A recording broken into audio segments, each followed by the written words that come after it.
We celebrate today that there was a day of epiphany, as it were, in Stephen's heart.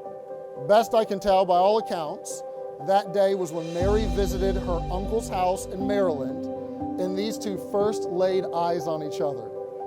I asked Stephen and Mary about that day, and Mary said, quote, "He was very cute."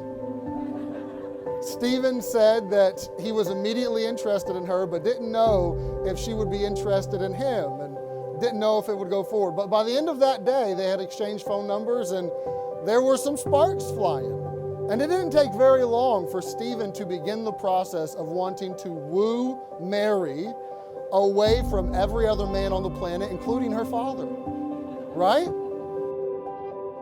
I found it interesting that one of Stephen's favorite moments was actually February of last year, where in Texas, you all experienced this like once-in-a-generation winter storm, right?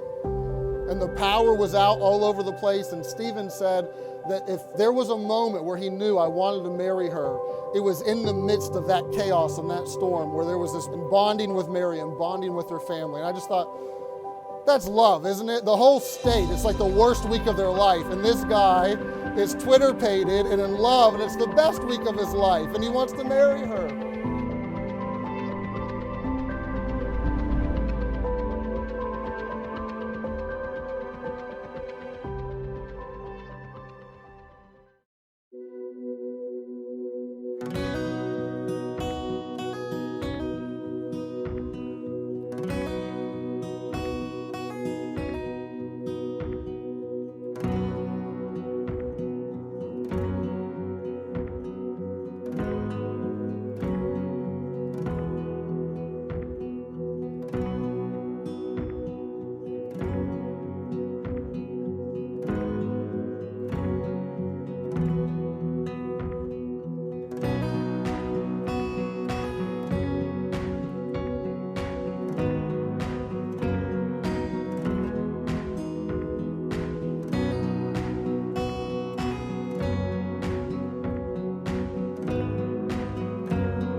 Days like this, moments like this, ceremonies like this, they are incredible, they are wonderful, they are beautiful. There is so much aesthetic beauty represented just in this property, in the fountains, in the dresses, in the flowers, in the cake, and all of it. But I want us to understand today that all of this beauty is meant to be representative of something that is beautiful as well, but is far deeper.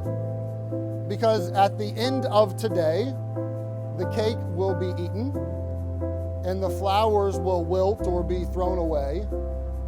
That beauty fades away, but it's meant to represent and to show us a beauty that's far greater. Yes, the beauty of the love that's here in these two, but even something beyond and underneath that, if I could say it that way. It's really meant to be in a Christian wedding, which this is. You have a Christian man and a Christian woman. It's meant to represent a beauty that is shown to us in God and even in the gospel, the good news of Jesus Christ. A day like today, where these two will take vows, where these two will pledge themselves to each other. Marriage, if you will, is a window. It's a picture into God's love for us.